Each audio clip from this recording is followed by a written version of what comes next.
After understanding the issues caused by traditional joining, what we need to explore is, how does the model handle the issue of duplication? Next, I will introduce the subject model and its underlying principles, which are also the core computational logic of our model. I hope everyone can follow along with the explanation and understand how the model works. Let's first introduce two principles to solve the duplication issue. Processing Principle 1, aggregate first, then join. We've been repeating one point: the data inflation comes from different tables having different granularities. Let me give you an example. What exactly is granularity?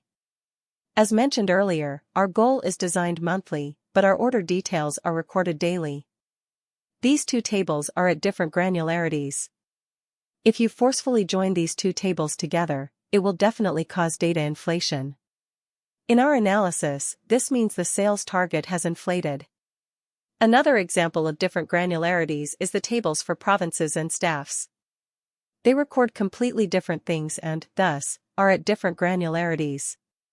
So, the first processing principle is to aggregate first, then join. We first aggregate the tables with different granularities to the same granularity, then merge them to avoid data inflation.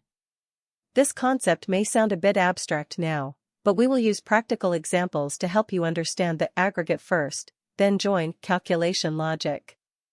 Processing Principle 2, indicators from different tables are processed independently.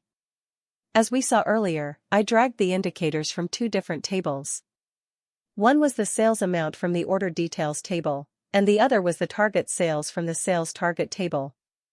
When aggregating and joining these two tables, will they affect each other? Actually, no. Indicators from different tables are processed independently. Only the tables related to that specific indicator are involved. You can keep this concept in mind, and we will now look at an example to help everyone understand how aggregate first, then join handles the N-to-1 risk issue we mentioned earlier. Our issue is the sales performance achievement for each store. The tables here are quite clear. For Beijing, there are two records for different stores, and here is one record with the target sales. Now, by aggregating first, we aggregate the N-ended table based on the region field. The data is aggregated to the regional granularity. Now, both tables are at the same granularity: Beijing, Shanghai, Guangzhou, Shenzhen. At this point, when we join the tables, we get a new table. Beijing corresponds to the region manager Carl, whose sales amount is 100, and the sales target is 300. There is no problem with this data. This is how the aggregate first, then join principle handles the N-to-1 risk problem. First, we aggregate the data to the same granularity, then join it, ensuring that the sales target data will not be duplicated. Okay, how does aggregate first, then join handle the N-to-N issue? The N-to-N problem is quite complex. The question here is, what is the average sales per person for each region manager's team? Let's take a look. We associate the tables using the region field. First, we aggregate the first table, then we aggregate the second table. After aggregating the first table, we get the total sales for regions like Beijing, Shanghai, Guangzhou, and Shenzhen. Then, we aggregate the second table, which shows the region managers for each region along with the number of staffs. For example, the manager for Beijing and the number of staffs, and similarly for Shenzhen, Guangzhou, and Shanghai. After aggregation, we join the tables, which results in a new table. Here, we can see the total sales for different regions and the number of staffs in each region manager's team. The indicator data looks fine. However, this table is not the one we ultimately need to analyze. What we need to study is the average sales per person in each region manager's team. So, imagine that we drag the region manager field as a dimension. Our focus here is on the region manager's team. Next, we drag the sales and number of staff as indicator fields. Then, similar to how we calculate achievement rates, we create a cross-table field, sales divided by the number of employees. This gives us the average sales per person. Finally, we get a table like this, which shows the total sales, employee count, and average sales per person for each regional manager's team. In this process, we can see that the indicator inflation issue doesn't occur. We can quickly and intelligently get the final analysis result without needing any additional joining steps. Once the subject model is set up and the relationships are established, it naturally applies the aggregate first, then join logic to help solve this issue. Okay, now let's talk about a new topic, data integrity. The issue here is, what does the direction of joining actually mean? I'll give a simple example to help everyone. Now we have two tables. The first table contains the regions and sales figures, with data like this. The second table contains store regions and corresponding store managers, with unique data such as the manager in Central China being Peter. We can see that these two tables share common dimensions, Beijing, Shanghai, South China, and Jiangsu and Anhui regions, but each table has its own unique data. Now, let's see what happens when we join them in different ways. First, let's look at a union join. This is clear. A union join combines all the data into one. We can see that the Zhejiang and Fujian regions have corresponding sales data from the first table, but since there is no matching data for the store regions and managers in the second table, it will show as empty. Similarly, for the store regions, Central China has a store manager, but because there is no corresponding region or sales data in the first table, it will also show as empty. This is what happens in a union join. Now, let's look at a left join. A left join means that the data from the left table remains intact, and data from the right table is joined where possible. Let's see what happens with the left join between these two tables. For the regions Beijing, Shanghai, South China, and Jiangsu and Anhui regions, everything is fine, and data is retained. However, Central China is not included because the left table doesn't have any data for Central China. Therefore, no data is joined for this region. Similarly, for Zhejiang and Fujian, there is no matching data for the store region and store manager, so they show as empty, but the sales data is retained. This is the result of the left join. A right join works in a similar way. A right merge means that the data from the right table remains intact, and the data from the left table is joined where possible. Now, if we look at the right join, we will only see data for Central China because the right table is complete. For Zhejiang and Fujian, there is no matching sales data from the left table, so they will show as empty. This is the result of the right join. Now the new question arises, when we were building the model, did you notice that I didn't explicitly choose the join direction? If the join direction isn't specified, how does the model handle data integrity? How do I know whether it's performing a left join, right join, or some other types of join? To help everyone understand the working principle here, we introduce two key principles to clarify how this works. The third principle is that the indicator data dragged in must be complete.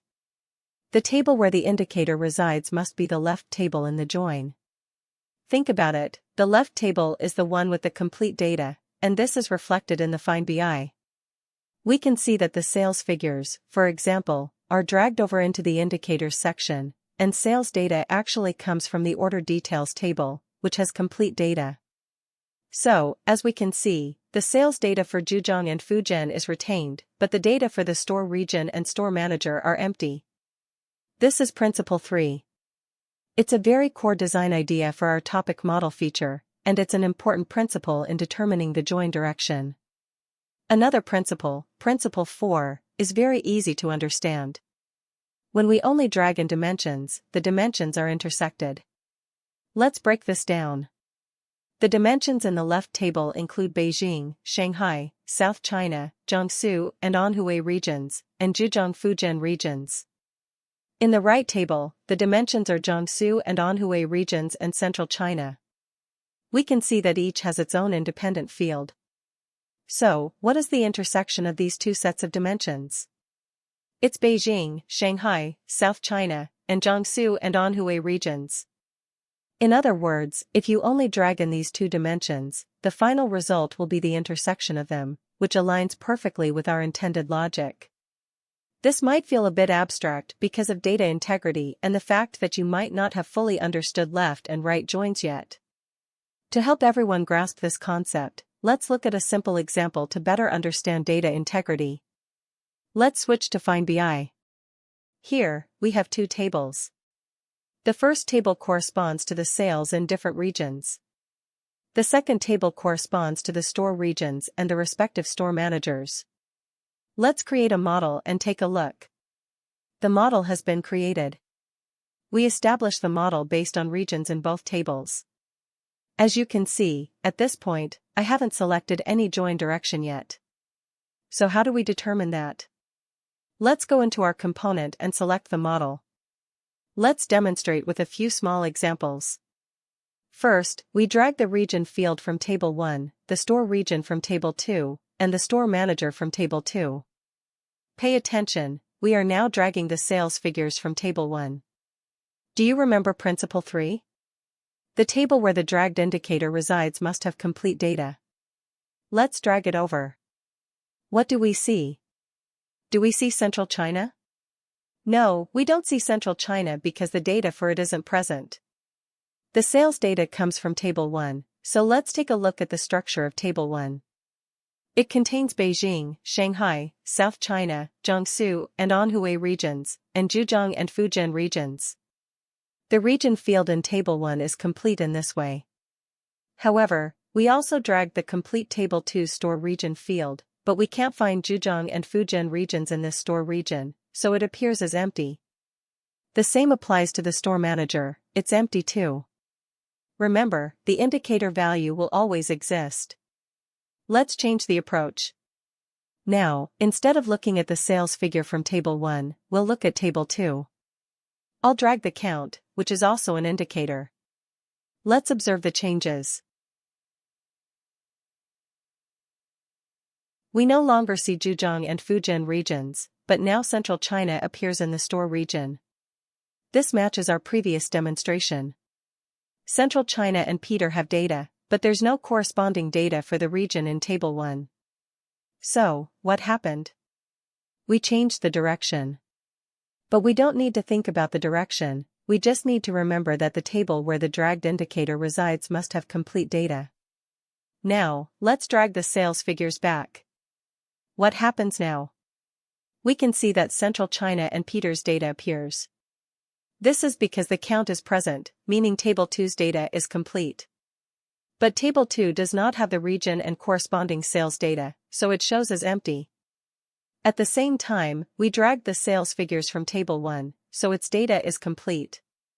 As we can see, the data for Zhejiang and Fujian regions is present here. However, since there's no corresponding store region or store manager data in Table 2, those show as empty. So, when we drag all the indicators out, we can see that this is the scenario when we only drag dimensions, as per Principle 4. When dragging only dimensions, the intersection of those dimensions will be displayed. Here, we can see the intersection, Shanghai, Beijing, South China, and Jiangsu and Anhui regions. We won't display Central China in this case. This is our data integrity. To summarize the subject model, its working principle is based on these 4 principles. In the future, when working with models or analyzing other data, as long as we remember these 4 principles, we can understand the logic behind how it works. First, handling of duplicate data, aggregate before join. Second, independent handling of multi-table indicators. Third, handling data integrity, the dragged-in indicator data must be complete. Finally, only dimensions intersect.